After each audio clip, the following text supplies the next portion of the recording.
Acres of Diamonds by Russell H. Conwell, Part 5. His Life and Achievements by Robert Shackleton. 1. The Story of the Sword.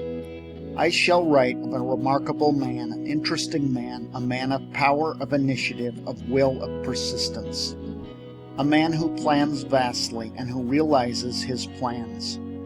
A man who not only does things for himself, but who, ever more important than that, is the constant inspiration of others. I shall write of Russell H. Conwell.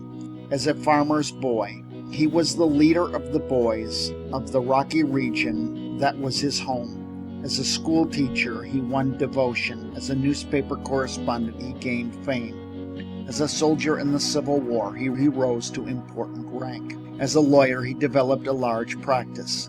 As an author, he wrote books that reached a mighty total of sales. He left the law for the ministry and is the active head of a great church that he raised from nothingness. He is the most popular lecturer in the world and yearly speaks to many thousands. He is, so to speak, the discoverer of Acres of Diamonds, through which thousands of men and women have achieved success out of failure. He is the head of 2 hospitals, one of them founded by himself, that have cared for a host of patients, both the poor and the rich, irrespective of race or creed. He is the founder and head of a university that has already had tens of thousands of students. His home is in Philadelphia, but he is known in every corner of every state of the Union, and everywhere he has hosts of friends. All his life he has helped and inspired others.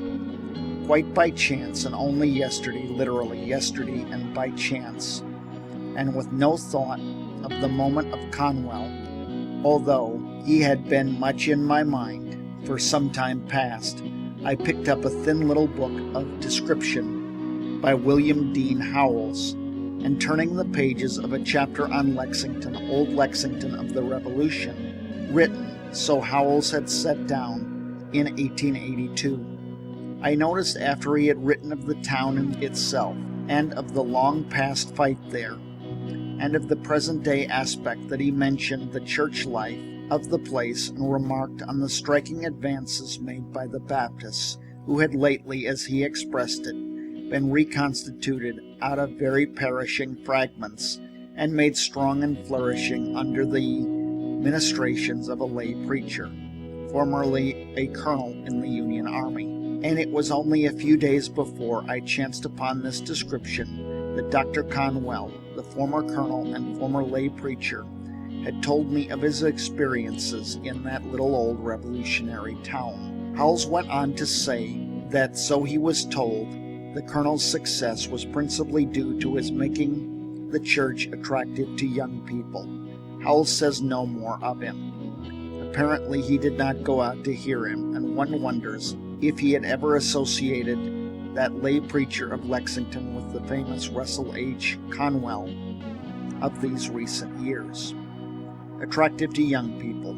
Yes, one can recognize that today, just as it was recognized in Lexington, and it may be added that he, at the same time, attracts older people too. In this, indeed, lies his power. He makes his church interesting, his sermons interesting, his lectures interesting. He is himself interesting. Because of his being interesting, he gains attention. The attention gained, he inspires. Biography is more than dates. Dates, after all, are but milestones along the real road of life. And the most important fact from Conwell's life is that he lived to be 82, working 16-hour days every day for a good of his fellow man. He was born on February 15, 1843, born of poor parents in a low-roofed cottage in the eastern Berkshires in Massachusetts. I was born in this room, he said to me simply as we sat together recently, in front of the old fireplace in the principal room of the little cottage, for he has bought back the rocky farm of his father and has retained and restored the little old home.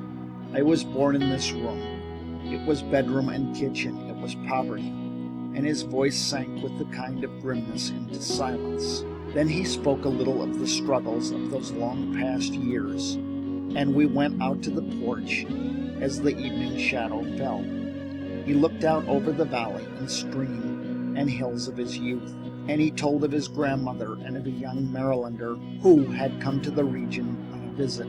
Was the tale of the impetuous love of those two, of rash marriage, of the interference of parents, of the fierce rivalry of another suitor, of an attack on the Marylander's life, of passionate hastiness and unforgivable words, of separation, of lifelong sorrow. Why does grandmother cry so often, he remembers, asking when he was a little boy, and he was told it was for the husband of her youth. We went back into the little house, and he showed me the room in which he first saw John Brown. I came down early one morning and saw a huge hairy man sprawled upon the bed there, and I was frightened, he says. But John Brown did not long frighten him, for he was much at their home after that, and was so friendly with Russell and his brother that there was no chance for awe. And it gives a curious sidelight on the character of the stern abolitionist, that he actually, with infinite patience, taught the old horse of the Conwells to go home along with the wagon after leaving the boys at school a mile or more away, and at school closing time to trot gently off for them without a driver, when merely faced in that direction and told to go. Conwell remembers how John Brown, in training it, used patiently to walk beside the horse and control its going and turning until it was quite ready to go and turn by itself. The Conwell house was a station on the Underground Railroad, and Russell Conwell remembers when a lad seeing the escaping slaves that his father had driven across the country and temporarily hidden. Those were heroic days, he says quietly, and once in a while my father let me go with him. They were wonderful night drives, the cowering slaves, the darkness of the road, the caution and silence and dread of it all. This underground route, he remembers, was from Philadelphia to New Haven, thence to Springfield, where Conwell's father would take his charge, and onward to Bellows Falls and Canada. Conwell tells, too, of meeting Frederick Douglass, the colored orator, in that little cottage on the hills. I never saw my father, Douglass said one day. His father was a white man, and I remember little of my mother, except that once she tried to keep an overseer from whipping me, and the lash cut across her own face, and her blood fell over me. When John Brown was captured, Conwell went on, my father tried to sell this place to get a little money to send to help his defense, but he couldn't sell it, and on the day of the execution, we knelt solemnly here from 11 to 12, just praying in silence for the passing soul of John Brown.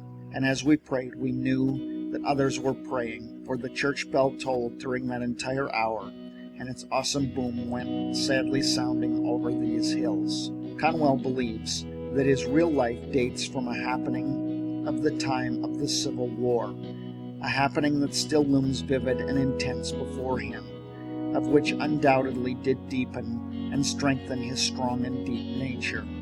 Yet the real Conwell was always essentially the same. Neighborhood tradition still tells of his bravery as a boy and a youth, of reckless coasting, his skill as a swimmer, and saving of lives, his strength and endurance, his plunging out into the darkness of wild winter night to save a neighbor's cattle. His soldiers came home with tales of his devotion to them, and how he shared his rations and his blankets and bravely risked his life, of how he crept off into a swamp at imminent peril to rescue one of the men lost or mired there. The present Conwell was always Conwell. In fact, he may be traced through his ancestry too, for in him there are sturdy virtues, the bravery, the grim determination, the practicality of his father, and romanticism that comes from his grandmother, and the dreamy qualities of his mother, who, practical and hard-working New England woman that she was the same time influenced by an almost startling mysticism. And Conwell himself is a dreamer. First of all, he is a dreamer. It is the most important fact in regard to him. It is because he is a dreamer and visualizes his dreams that he can plan the great things that to other men would seem impossibilities. And then his intensely practical side, his intense efficiency, his power, his skill, his patience, his fine earnestness, his mastery over others, develop his dreams into reality. He dreams dreams and sees visions, but his visions are never visionary, and his dreams become fact. The Rocky Hills, which meant a dogged struggle for very existence. The fugitive slaves, John Brown, what a school for youth. And that literal school was a tiny one-room schoolhouse where young Conwell came under the care of a teacher who realized the boy's unusual capabilities and was able to give him broad and unusual help. Then a wise country preacher also recognized the unusual and urged the parents to give still more education, whereupon supreme effort was made and young Russell was sent to Wilbraham Academy.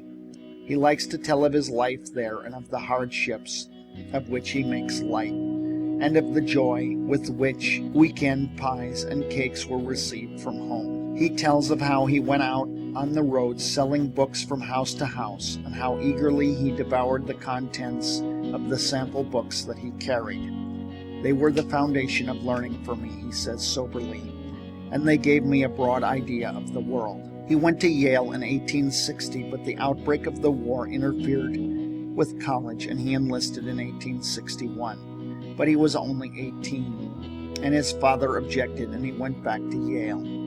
But next year he again enlisted, and the men of his Berkshire neighborhood, likewise enlisting, insisted that he be their captain. And Governor Andrews appealed to, consented to commission of the 19-year-old youth, who was so evidently a natural leader, and the man gave freely of their scant money to get for him a sword, all gay and splendid with gilt upon the sword. It was the declaration in stately Latin that true friendship is eternal, and with that sword is associated the most vivid and momentous experience of Russell Conwell's life. The sword hangs at the head of Conwell's bed in his home in Philadelphia. Man of peace that he is, and minister of peace, that symbol of war, has for over half a century been of infinite importance to him. He told me the story as we stood together before that sword, and he has told the story speaking with quiet repression, but seeing it all and living it all just as vividly as if it had occurred but yesterday. That sword has meant so much to me, he murmured, and then he began to tell. A boy up there in the Berkshires, a neighbor's son, was John Ring. I call him a boy, for we all called him a boy, and we looked upon him as a boy. He was undersized and underdeveloped, so much that he could not enlist. But for some reason he was devoted to me, and he not only wanted to enlist, but he wanted to be in the artillery company of which I was captain. And I could only take him along as my servant. I didn't want a servant, but it is the only way I could take along poor little Johnny Ring. Johnny was deeply religious and would read the Bible every evening before turning in. In those days I was an atheist, or at least thought I was, and I used to laugh at Ring, and after a while he took to reading the Bible outside the tent on account of my laughing at him. But he could not stop reading it, and his faithfulness to me remained unchanged. The scabbard of the sword was too glistening for the regulations. The ghost of the smile hovered on Conwell's lips, and I could not wear it. I could only wear a plain one for service, and keep this hanging in my tent on a tent pole. John Ring used to handle it adoringly and kept it polished to brilliancy. It's dull enough, these many years, he added somberly. To Ring it represented not only his captain, but the very glory and pomp of war. One day the Confederates suddenly stormed our position near New Bern and swept through the camp, driving our entire force before them, and all, including my company, retreated hurriedly across the river, setting fire to a long wooden bridge as we went over. As soon as it blazed up furiously, making a barrier that the Confederates could not pass. But unknown to everybody and unnoticed, John Ring had dashed back to my tent. I think he was able to make his way back because he looked like a mere boy, but however that was, He got past the Confederates into my tent and took down from where it was hanging on the tent pole my bright gold-scabbarded sword. John Ring seized the sword that had been so long precious to him. He dodged here and there and actually managed to gain the bridge just as it was beginning to blaze. He started across. The flames were every moment getting fiercer, the smoke denser, and now and then, as he crawled and staggered on, he leaned for a few seconds far over the edge of that bridge in an effort to get air. Both sides saw him, and both sides watched his terrible progress, even while firing was fiercely kept up from either side of the river. And then a Confederate officer, he was one of General Pickett's officers, ran to the water's edge and waved a white handkerchief, and the firing ceased. "Tell that boy to come back here," he cried. "Tell him to come back here and I will let him go free." He called out just as Ring was about to enter upon the worst part of the bridge, the covered part, where there were top and bottom and sides of blazing wood. The roar of the flame was so close to Ring that he could not hear the calls from either side of the river, and he pushed desperately on and disappeared into the cover part. There was dead silence except for the crackling of the fire. Not a man cried out. All waited in hopeless expectancy. And then came a mighty yell from Northerner and Southerner alike, for Johnny came crawling out of the end of the covered way. He had actually passed through that frightful place, and his clothes were ablaze, and he toppled over and fell into the shallow water, and a few minutes later he was dragged out unconscious and hurried to a hospital. He lingered for a day or two, still unconscious, and then came to himself and smiled a little and found that the sword, for which he had given his life, had been left beside him. He took it in his arms. He hugged it to his breast and gave a few words of the final message to me, and that was all. Conwell's voice had gone thrillingly low as he neared the end, for it was all so very, very vivid to him, and his eyes had grown tender and his lips more strong and firm. And he fell silent, thinking of that long ago happening, and though he looked down upon the thronging traffic of Broad Street, it was clear that he did not see it, and that if the rumbling hubbub of sound meant anything to him, it was the rumbling of the guns of the distant past. When we spoke again, it was with a still tenser tone of feeling. When I stood beside the body of John Ring and realized that he had died for the love of me, I made a vow that has formed my life. I vowed that from that moment I would live not only my own life, but I would also live the life of John Ring. And from that moment, I have worked 16 hours every day, 8 for John Ring's work and 8 for my own. A curious note had come into his voice, as one of who had run into the race neared the goal, fought the good fight, and neared the end. Every morning, when I rise, I look at this sword, or if I'm away from home, I think of the sword and vow anew that another day shall see 16 hours of work from me. And when one comes to know Russell Conwell, one knows that never did a man work so hard and consistently. It was through John Ring and his giving of his life through devotion to me that I became a Christian, he went on. This did not come about immediately, but it came before the war was over, and it came through the faithful Johnny Ring. There was a little lonely cemetery in the Berkshires, a tiny burying ground on a windswept hill a few miles from Conwell's old home. In this isolated burying ground, bushes and vines and grass grow in profusion, and a few trees cast a gentle shade, and the tree-clad hills go a-billowing off for miles and miles in wild and lovely beauty. And in that lovely little graveyard I found a plain stone that marks the resting place of John Ring. End of Part 5.